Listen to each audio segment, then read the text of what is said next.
Welcome back to the Pixie Podcast. Today's guest blends jazz, funk, and hip-hop into pure soul. Fresh off a major win, please introduce yourself to the people. What's good is good. I'm Alexander Mack, you know what I'm saying, a VA representative, you know what I'm saying? Okay, let's talk about that Grammy. How does it feel to win a Grammy? What was going through your head when you received the news? Man, well, I don't think I've really fully wrapped my head around it. But it feels amazing. It feels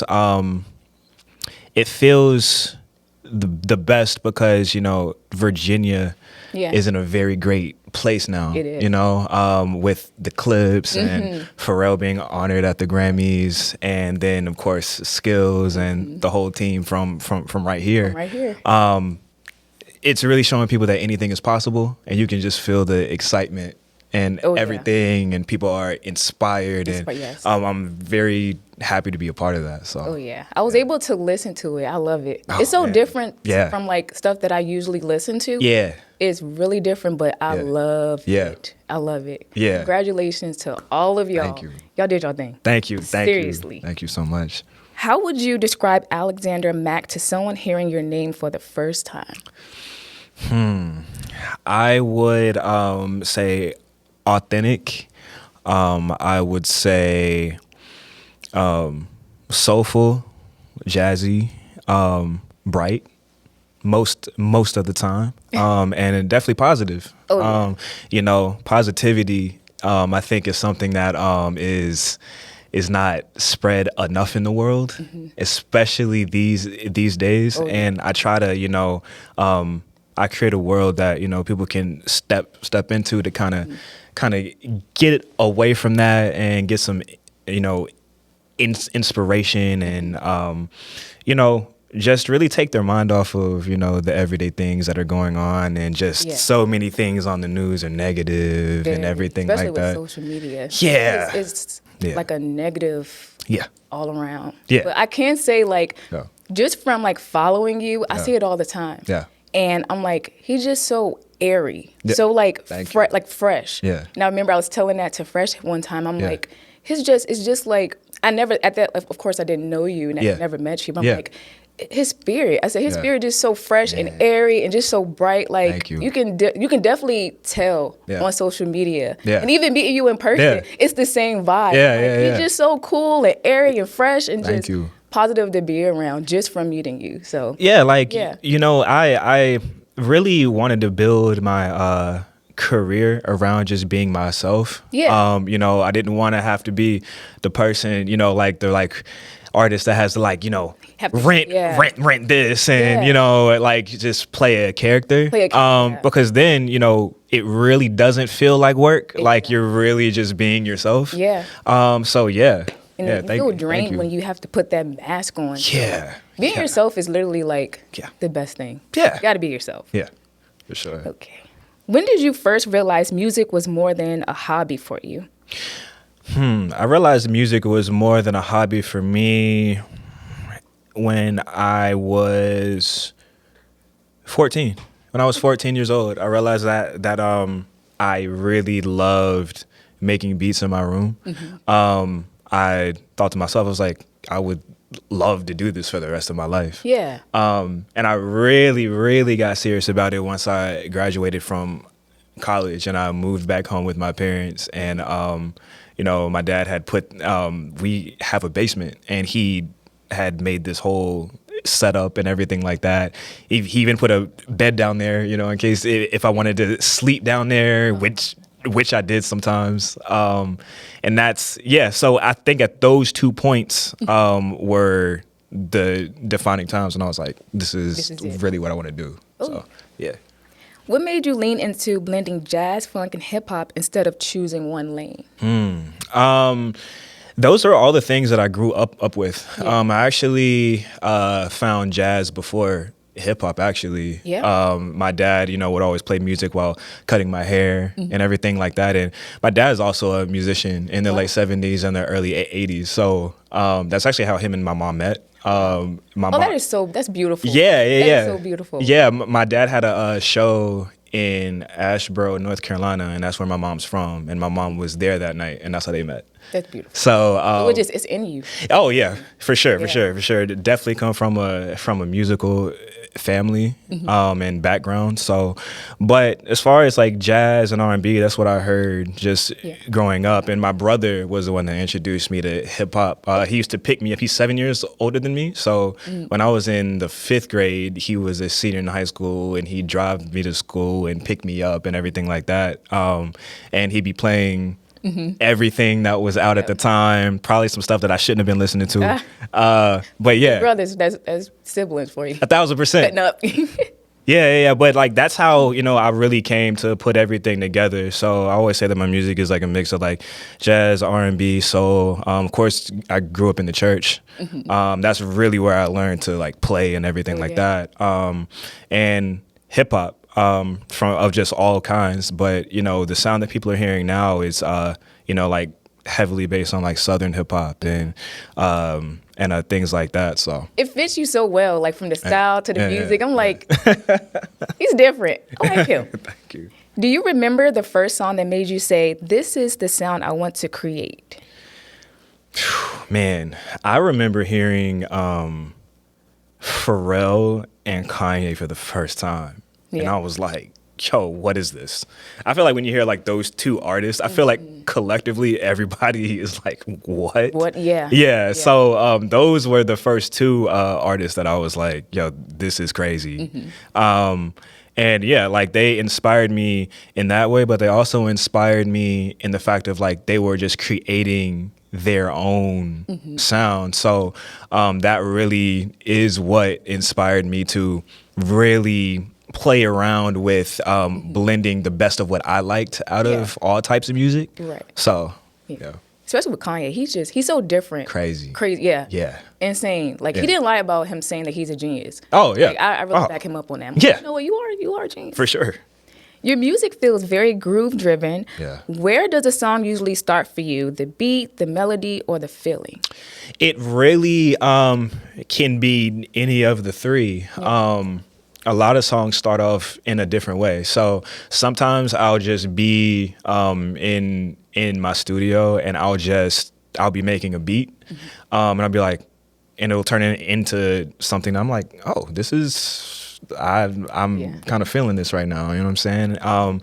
Sometimes I'll just have a melody in my head. I'll have like some words in my head, or, somebody will say something around me and I'll be like, oh, like that's a song. Yeah. You know what I mean? Yeah. My song Chanel No. 5, Lips, Hips, and Fingertips is something that my dad said. And I was like, what? Like, and I was like, yo, that's kind of hard. That is. You know what I'm saying? Yeah. Like, so and I would say old heads have all the sayings. Like they got all the slogans. Like, yes, that's me at work. Like I hang around all the older people. Yeah. I'm like, bro, y'all are fun. Y'all like, I like this. Like they got bars low key. Yeah, they do. They do. I have it on my notes. I be writing it down. Like I hear something, I'm like, I gotta take this. Yeah.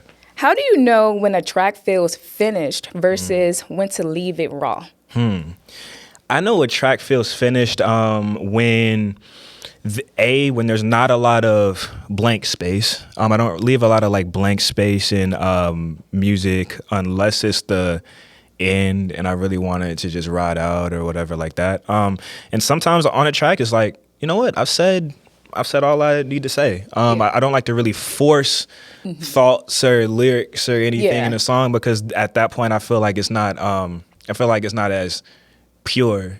So I like to keep my thoughts and feelings as pure as possible, because then I feel like it's more relatable. Yeah.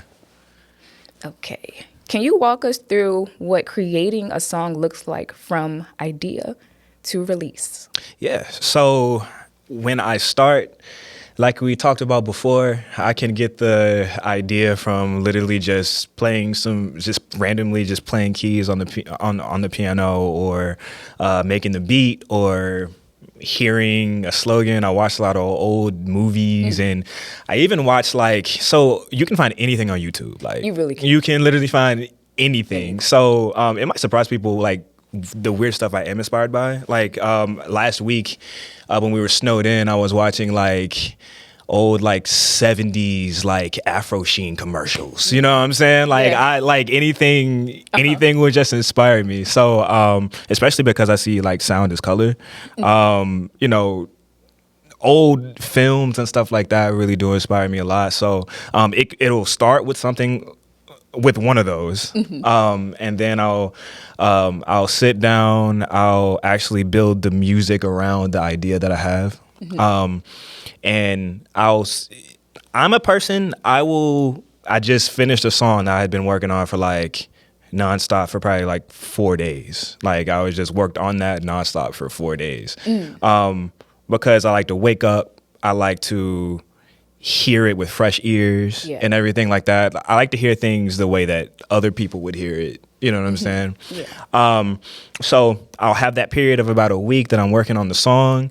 I'll sit with it, honestly, for another like 2 weeks, just listening to it in the car, in headphones, just through the phone speaker, you know, just make sure that everything sounds good and everything like that. I'll shoot it to Will, you know what I'm saying? Like during that time, and we'll listen to it and everything like that. Of course, you know what I'm saying? We'll go back and forth about it and talk about like what's great about it and everything like that.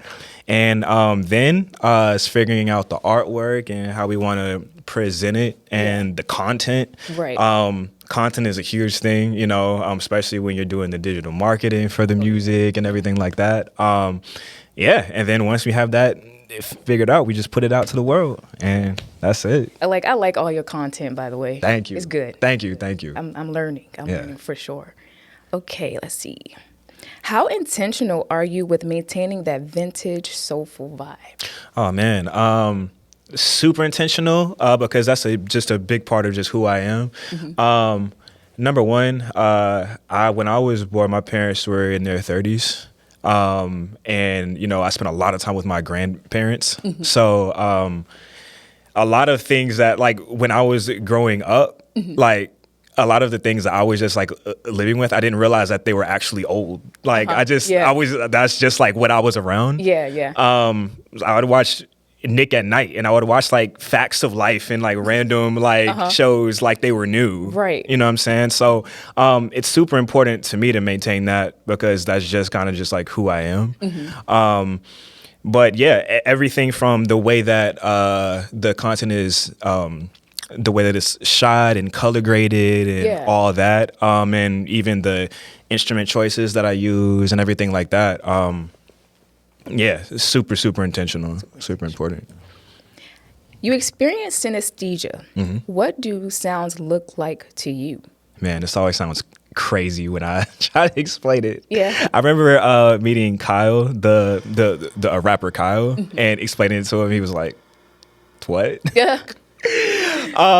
So when I hear any sound, it's a shape, it's a color, and depending on, you know, the actual sound, it has its own like texture too. So let's just say this, for instance, right?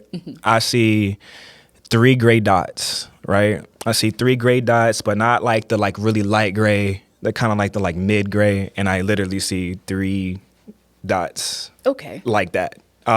If it's a guitar, I literally see guitar strings, guitar, depending on how it's, this is what I mean by the textures and things like that. Depending on how, if it's like an electric guitar or if it's like an acoustic guitar, it'll be anything from a super deep red, which is like which is the electric guitar, or all the way to like a super light orange. If it's like an acoustic guitar, it's more soft. But I'll see the guitar strings just go like this in my mind. It's super different. Crazy to explain. It's real. It's so weird because before I came in, I was on TikTok, and it was a whole video on TikTok about it. And I'm like, I was trying to like, I was like, I gotta like sit. I gotta sit with this for a little bit. And it's weird. It's weird because you don't close your eyes to see it. It's just like you thinking you're seeing it in your mind, kind of like I was trying I tried the whole close my eyes thing. Let me open my eyes back up. I don't know what. It's like I'm not seeing it.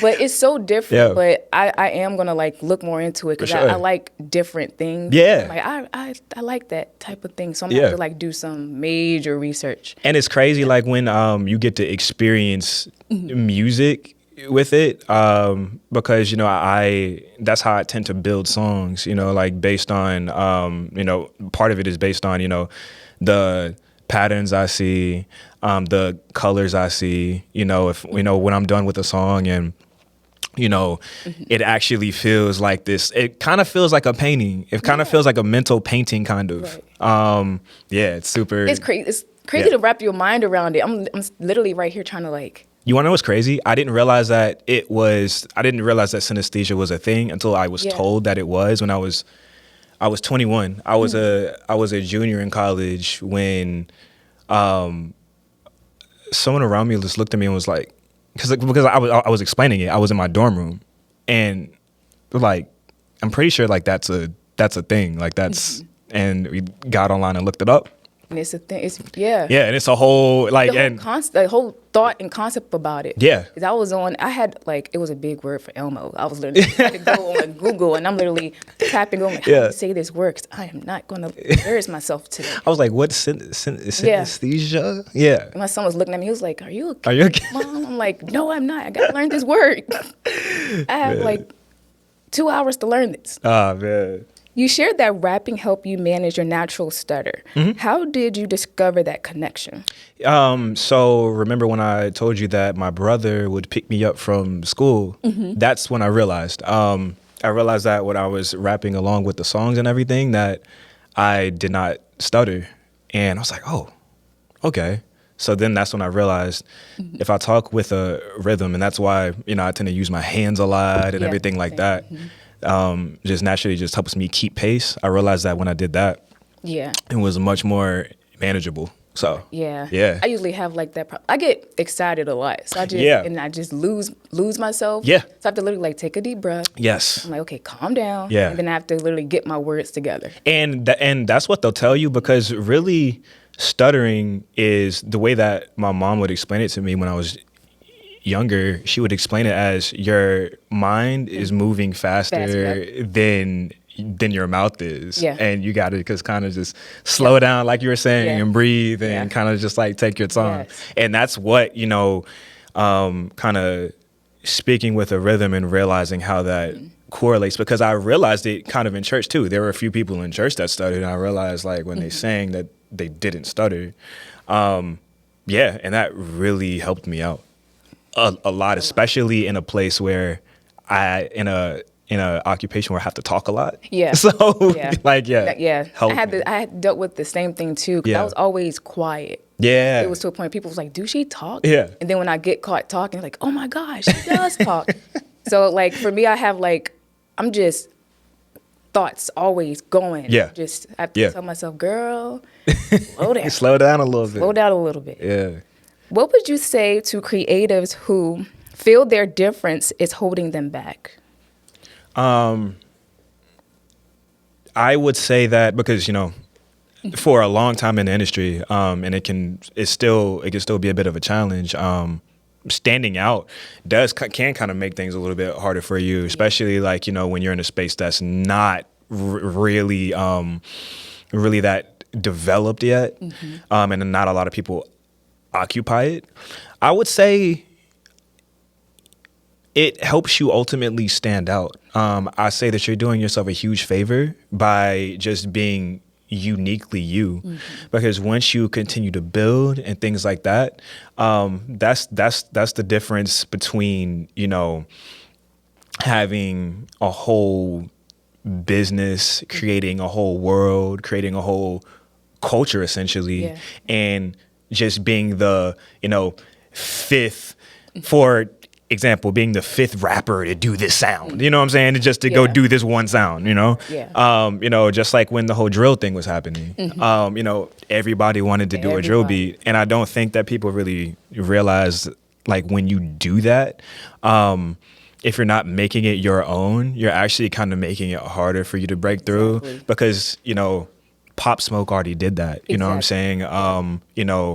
Tons of rappers in London where it originated already did that, and you're not really setting yourself apart. Exactly. So it's going to be harder to break through, but once you start to, you'll really thank yourself. You'll really thank yourself. I think like for some people, like a lot of people don't realize it, nor do they understand like when you oversaturate something. It's like all of us is in this one pool, and then we all in this one pool trying to stand out. How does it work? It doesn't work. So I'm like, I would rather want to stand out doing, being myself and being different rather than jumping on, because it's trends, it's trendy. Exactly. I'm like, everybody's doing it. Why do what everybody else? Stick out, be different. Yeah, and that can be in anything. That can be in fashion. That can be in music. That can be even in a professional manner. Like people remember you when you stand out, when you're just being true to who you are.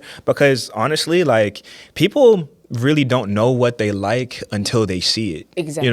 So if it's something that they've never seen before, you're going to be memorable either way. You're going to be memorable because they don't like it, or you're going to be memorable because, oh, this is a really dope vibe that I never saw before. At least you can be different in your region, and that can help you stand out like a ton, and then you never know. Like when you go to like a New York, like you being different, that's the really popping thing up there. And because you've built what you built here, you stand out that much more there, and you're more credible and everything like that. So they can go back to the source like, hey, I got it from him. I got it from her. Exactly. Yeah. And you can be the originator of it, and yours. And that says so much more about you if you're the originator of something rather than being the 17th person to I already seen it before. Yeah, that's how it is. Like with social media, if I seen it before, I'm scrolling.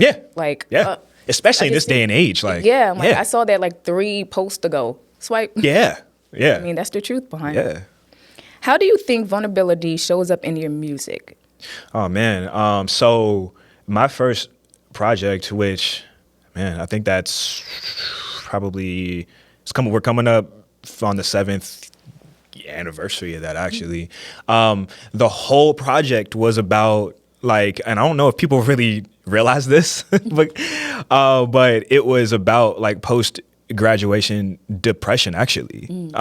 So once again, that station wagon on the front of the cover, that's what I was actually driving at the time. So it was like just showing my actual life, just talking about what I was actually feeling, to being self-conscious about people not understanding, about me moving back in with my parents before it was what everybody had to do, before the economy was just like tanking.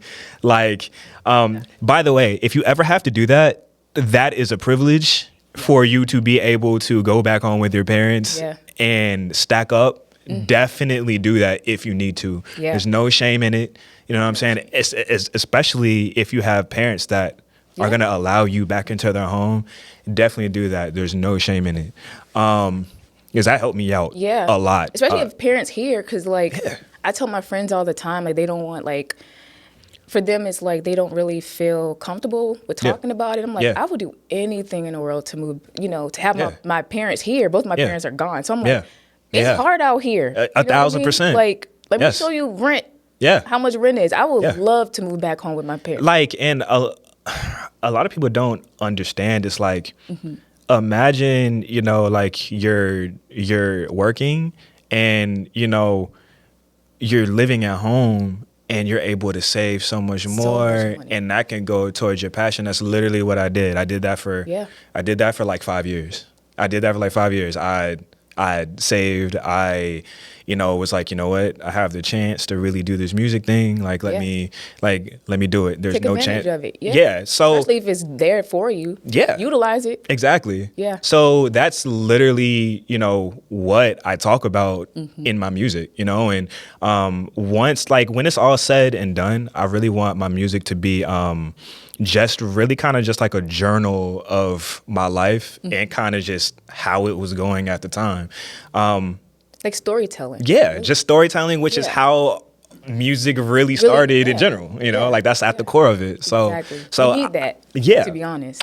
So just to answer your question, like that's how I try to keep it. I try to keep it just as honest as possible. Really. Oh yeah. How do you balance honoring your influences while staying true to your own sound? For sure. That's actually a great question. So,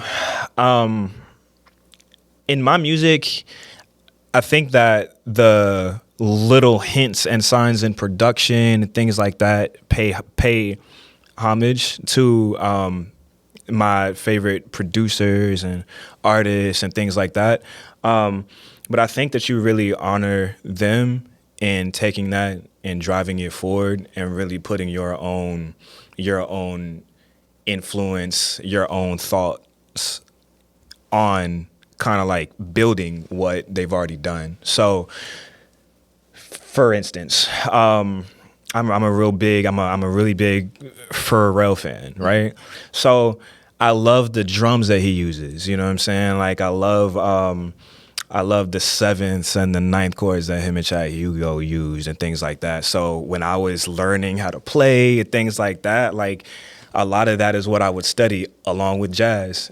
And they were big jazz, like they were big jazz fans as well. So I really feel like also learning what they built on, the foundation that they built on, you have a much better understanding about how you can make it your own.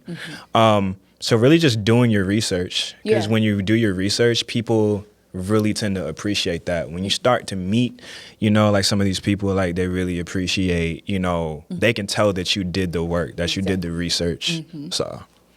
What era of music do you feel most connected to creatively? The era I feel the most, that's super hard. There's so many great eras. I would say the most, I would say that's a great question. I would say this. I would say the 70s. Okay. I would say the 70s because you had people from so many different eras still making music. So Miles Davis was, you know, still making music.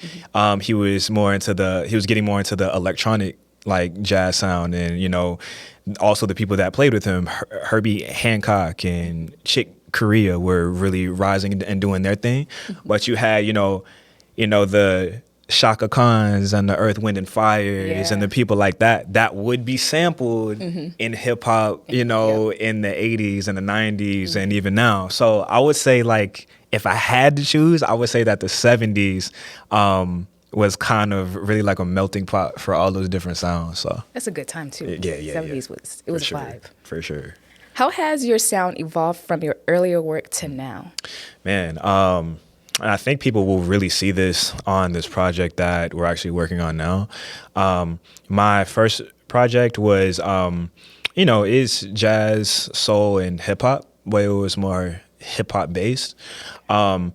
I'm really in what I call the second phase of my sound right now, and really taking it further. This is actually music that these sounds are kind of what I've been making the whole time, but kind of just waiting to kind of like, you know, just put it out, to really hone in, figuring out the why, doing the research on, you know, why I wanted to take my sound in this direction.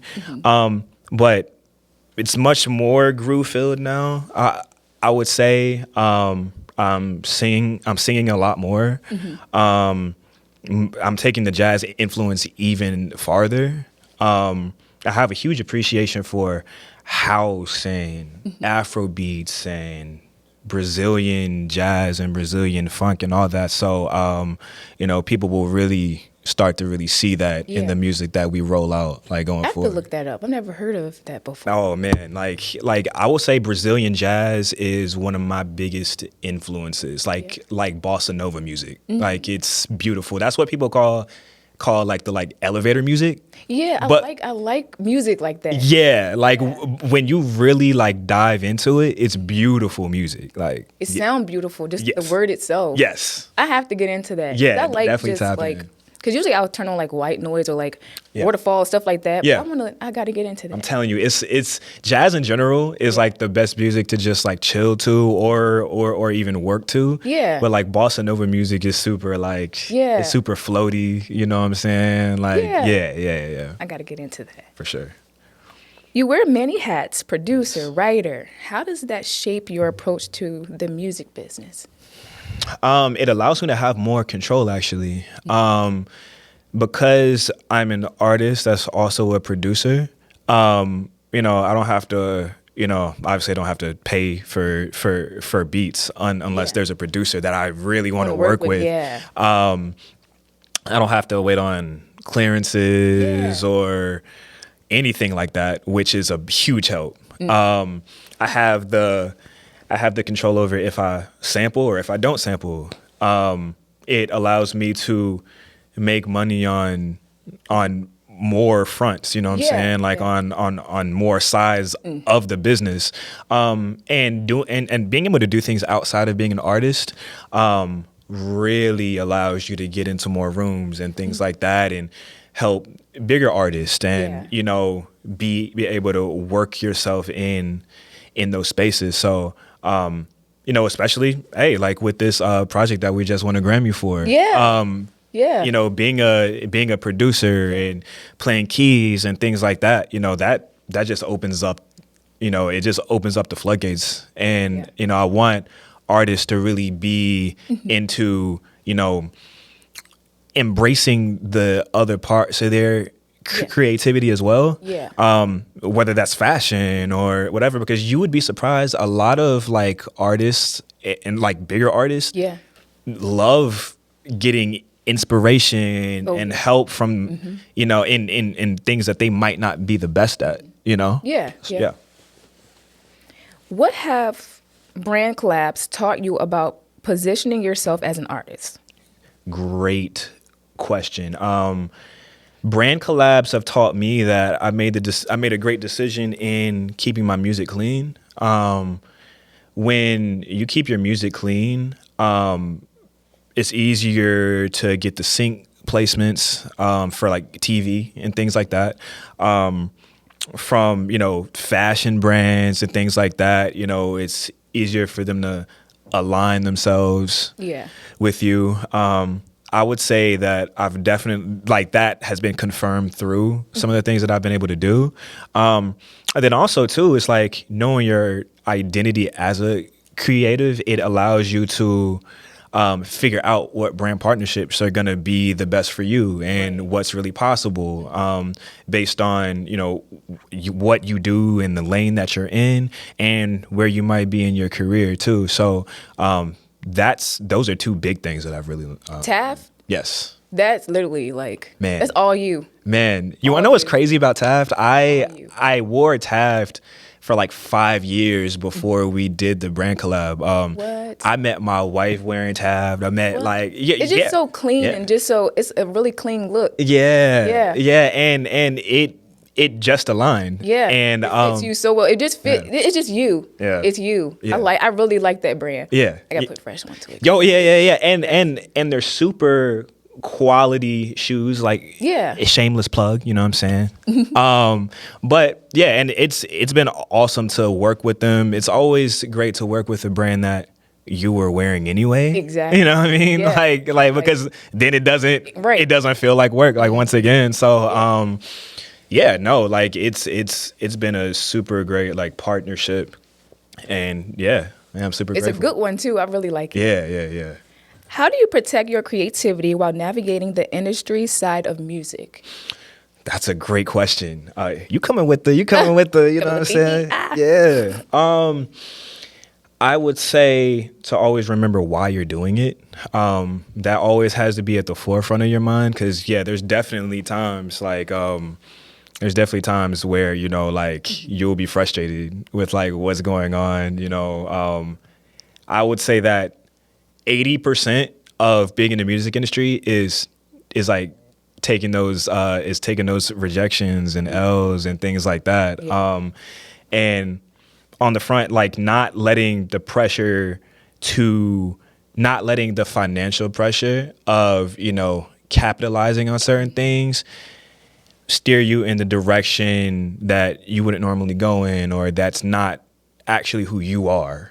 So your why is going to be super important. Very. I think that the other thing is just once again, creating the things that you would like to see exist in the world. You know, when I'm trying to make a decision, I try to think it's like, okay, if I was doing this for free, what's the decision that I would make? Like, would I actually do this if I was doing this for free? If I wasn't even like thinking about money, like is this something that I would do, or would it be like, I don't feel like doing that? You know what I'm saying? So that's another way that I kind of like make decisions and things like that. And then sometimes too, you'll have an opportunity that comes up. This is where having a good manager like comes in.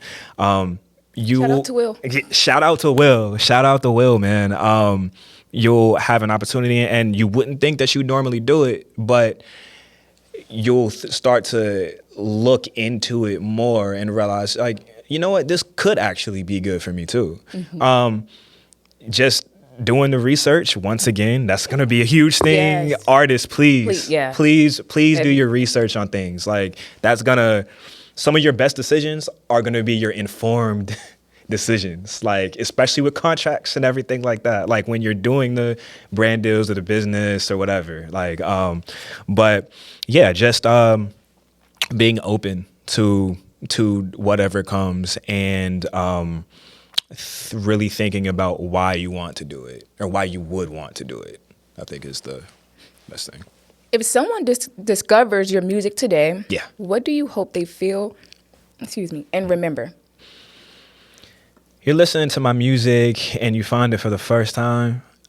I really my big thing, and this is the thing when it comes to doing the content, things like that, I hope it puts a smile on your face. You know what I'm saying? Like, I hope that it can brighten your day, you know? One thing that I love to do, you know, when we do the marketing and things like that, and people find the music for the first time, like, I love to like look at the comments and see people finding it for the first time. It's like, yo, like, what is this? Or, you know what I'm saying? Somebody, like, I think left a comment. They were from like, they were from like somewhere, like in like Europe. I can't remember. Like, they were like, they called me like Bruno Jupiter or something like that. Like it's you know what I'm saying? Like, it's that's what they did there. Yeah. Like, if I could put a smile like on your face, or you know, make you feel like I did, you know, like when I did find a Pharrell or like a Kanye or like whatever, like that's like really what I like aim to do is inspire. This whole thing, music stopped being just about me like a long time ago. You know, I really, really, really want to inspire people to go after what they want, to create the things that they want to see, because that's a huge way that our world moves forward. You know, like, imagine if nobody wanted to create anything, what would our world even look like? Yes, like, what would our world look like? So that's what I, you know, hope that people get. I hope that that's the feeling that they get when they found the music. So. Oh yeah. Especially when your song, I can't remember the name of it, but when it come on the radio. Yeah. Cucumber Cool? That, Yeah. I was like, I know about it. I was going at it. Like, that is my song. Yeah. I'm like, and you know, like, for some songs, when they play it on the radio over and over and over. Yeah, you get tired of it. You're like, oh my God. That song, you don't get tired of it. I was telling Fresh, I said, you don't get tired. Every time it comes on, you literally just start jigging. It's a vibe, you know what I'm saying? Like, vibe. It's a song, you can't get tired of it. It's funny that you mentioned the term jig. Like, so and I don't know if people realize this or not.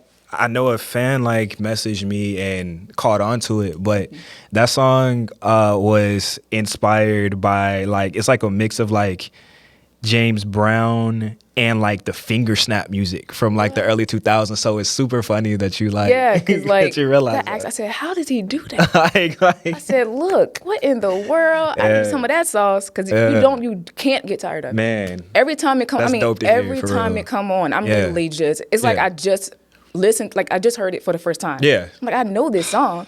That's what we aim for. Like, it's good. Yeah, it's good. Like, all your music is like that though. But that one, that's mine. I love that song. Yeah. Okay, we're gonna do our this or that segment. Okay. Let me get ready for it. You know what I'm saying? So, all right. A live band. Okay. Or studio session. Wow.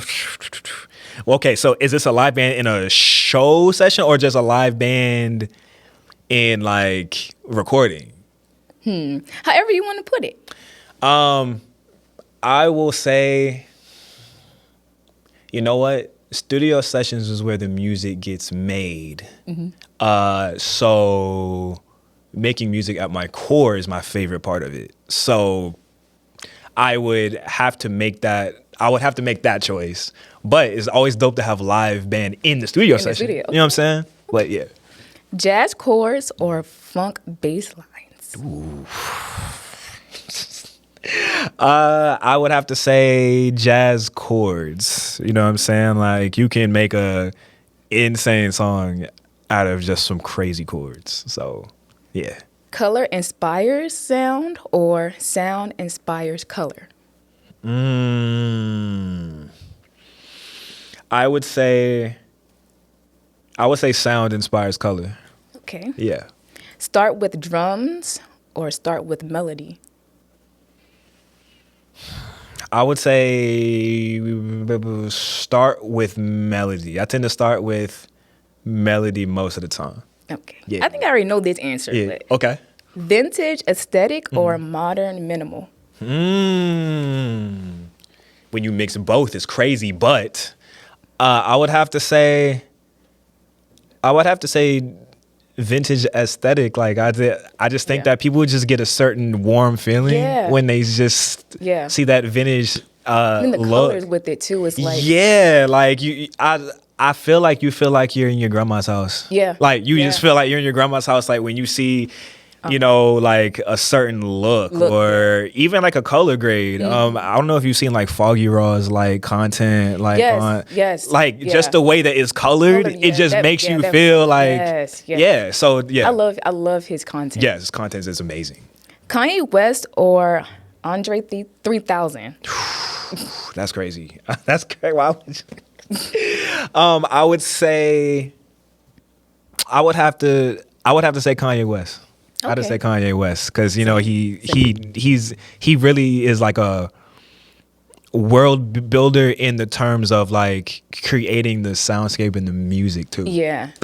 They both Geminis. They like two different types of Geminis, I would say. Oh, for sure. Yeah. Vinyl records or streaming playlist? You know what? I've gotten into just sitting down and listening to records, and it's a great feeling just to hold just something physical in your hands. Yes. That's how I feel with books. Yeah. I have a what is it? A Kindle. Yeah. I have to have the book. The actual book. And actually turn the pages. There's just something different about that. And I feel like people are starting to realize that again, that they want physical things now. Yeah. So yeah, I would definitely have to say like actual vinyl. Record. Yeah, for sure. Legacy artist or cultural moment? I would say legacy artists. Legacy is the most important thing to me. You know, like what you can have a moment. Yeah. But what are people gonna say about you when you're gone? You know, like what effect did you leave like when you're gone? What are people gonna say about you? You know? Right. Yeah. That's my most important thing. So. Okay. Yeah. Well, it was great having you. Thank you for having me. You know what I'm saying? You're welcome. Thanks for being here. Of course. You can share your socials, where to find you, and all that good stuff. Yeah. You can find me on all socials at easy like the word, Alex Mack, Mack, on all platforms, wherever you be social at. You know what I'm saying? And dropping a new project this year, and it's gonna be out. You know? Oh yeah. Well, thank you guys for tuning in, and thanks for having you again. Thank you. We'll be back with another video.